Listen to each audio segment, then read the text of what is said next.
கிராமப்புறங்களில் நிறைய வீட்டு வாசல்களில் அழகாக வளர்ந்திருக்கும் மருதாணி செடி குறைந்த அளவு பராமரிப்பிலேயே நன்கு செழித்து வளரும்.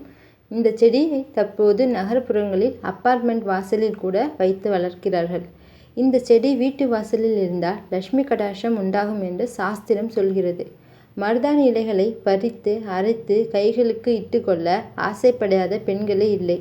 இளம் பெண்கள் கூட இயற்கையாக தலைமுடிக்கு ஹேர் கலரிங் செய்து கொள்ள மருதாணி இலைகளை பயன்படுத்துகிறார்கள். அதே சமயம் மருதாணி பூக்களின் மகத்துவம் பற்றி பலருக்கு தெரியாது. மருதாணி பூ மகாலட்சுமிக்கு மிகவும் பிடித்தமான பிரியமான மலர்களுள் ஒன்று.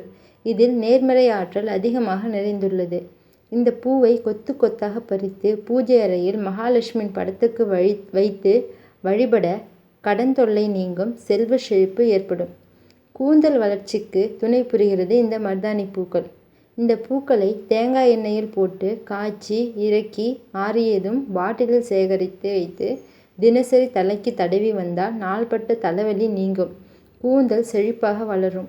மருதாணி பூக்களை நிழலில் காய வைத்து அதோடு செம்பருத்தி இலைகளையும் பூக்களையும் சேர்த்து அரைத்து தலைக்கு தேய்த்து குளித்தால் உடல் உஷ்ணம் குறையும், முடி உதிர்வது நிற்கும், பொடுகு தொல்லை நீங்கும். இரவில் தூக்கம் இல்லாமல் அவதிப்படும் பெரியோர்கள் மருதாணி பூக்களை கொத்தாக பறித்து தலையணுக்கு அடியில் வைத்து படுத்தால் சுகமான தூக்கம் வரும்.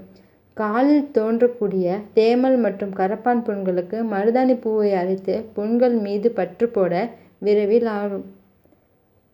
இது போன்ற பயனுள்ள தகவல்களை அறிய நமது சேனலை சப்ஸ்கிரைப் செய்யவும். இந்த பதிவு பிடித்திருந்தால் லைக் பண்ணி ஷேர் பண்ணி கமெண்ட் பண்ணவும். நன்றி, வணக்கம்.